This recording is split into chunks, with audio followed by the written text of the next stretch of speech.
Okay, so I've played this game for quite a bit since launch, and here are some beginner tips and tricks regardless of if you're new or a returning vet. Here are some things I wish I knew when I first started playing Helldivers 2. I hope you learned something, and if there's something that's not in this video, be sure to leave a comment down below and share to help each other out. When you're hell diving into a mission, you can use your directional button or WASD if you're on PC to somewhat control where you can land. You can choose nearby or away from teammates and enemies. Landing away from objectives may be useful depending on the mission, but for newer players, gives you the time to set up, use your stratagems before diving into an objective. You can also use it as a weapon to try and kill enemies with it too.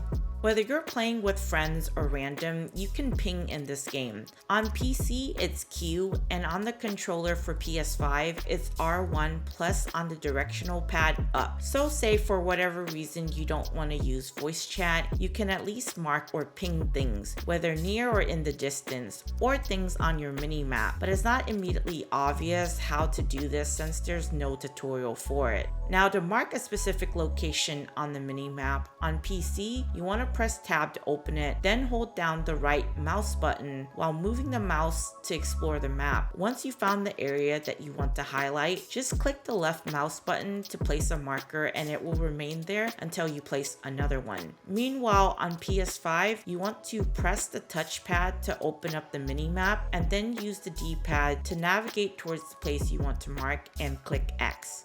You can switch between shooting in third or first person by aiming down sight. I'm not sure exactly what it is on the controller, you guys will have to let me know down below, but on keyboard and mouse while aiming down, it's the middle mouse button to toggle between that, just click on it. You can also change it within the settings if you want to always keep it that way, or it resets every time you choose the ADS and doesn't keep what you had previously.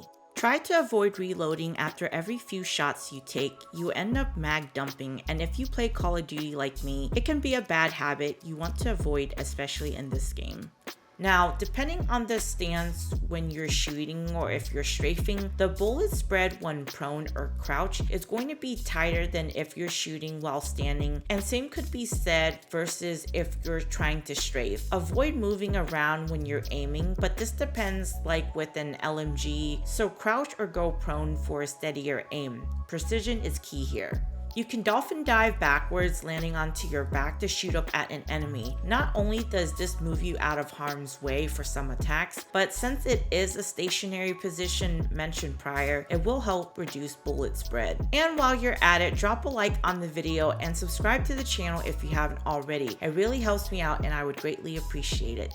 Some enemies have armor plating that will require you to shoot at certain parts, or weak spot as I'm gonna call it. Since the game is inspired by actual ballistics, so if you're shooting at a shallow angle, your bullets will get deflected and not penetrate the target. You can see the bullets get deflected off, so pay attention to that. While I was streaming the game, I figured out that if you hold the reload button, or if you're on PC like me, you can change the sight whether it's an AR or SMG or a sniper, as well as the fire rate for burst, full auto. This will feel right at home for anyone who has played Battlefield before. It's very similar to that.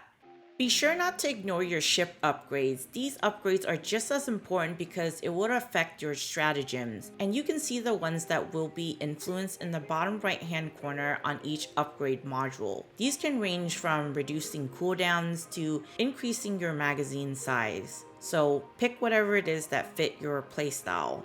Whether you're playing solo or with others, I definitely recommend investing early when you get the chance and acquire the supply pack stratagem. These will be nice for your team and yourself, and trust me, you'll thank me later. Resupply is a stratagem that the game gives you by default that drops 4 ammo boxes that can be shared. However, it remains stationary wherever you call it. So later on when you hit level 3, get the supply pack. This will give you a backpack that you can wear on the go to resupply your teammates, and not only that but also yourself as well. If someone or you call in a resupply, you can also grab those to fill up any empty slots in your backpack to carry. Another stratagem worth looking into may be the Jetpack, since it gives you added mobility vertically that you wouldn't otherwise have. This has a lot of utility to it besides the dolphin dive. I will say though that I wish the cooldown for this was shorter, but it's nice for getting a burst to either close the gap on the enemy for that perfect angle to shoot, or a way to avoid getting swarmed. Also, getting high ground to scout,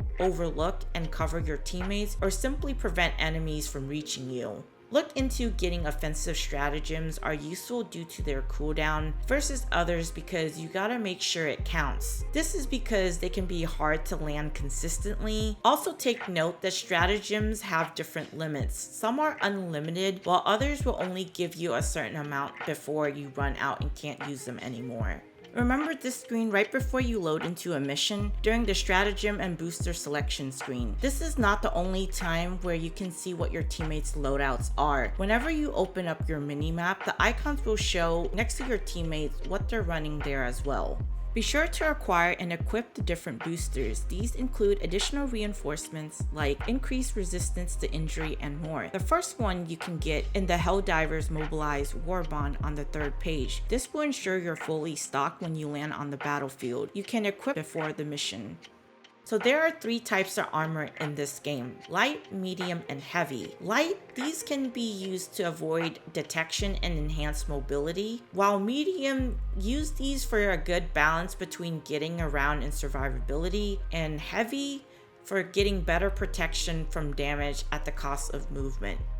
This game has several different currency you want to familiarize yourself with. Requisition slips are earned by completing missions and looting, and you use them to buy stratagems. Medals can be used to unlock cool stuff like new gear with war bonds, and samples are used to upgrade your ship modules, and super credits can be bought to get new armor, however, which goes into the next tip. Exploring the map is definitely worth it in Helldivers. Take your time because you can find valuable resources like samples around nests. Difficulty you play on will also affect the quality. The harder the mission, the better the samples. For medals, requisition slips, and other useful items like ammos and special weapons, it's worth taking those detours to see what else is out there. Look for those points of interest such as a yellow flashing beacon and metal doors. You can either blow it up with a grenade if you're playing solo, or in co-op, have each of you stand on either side to activate the door to open.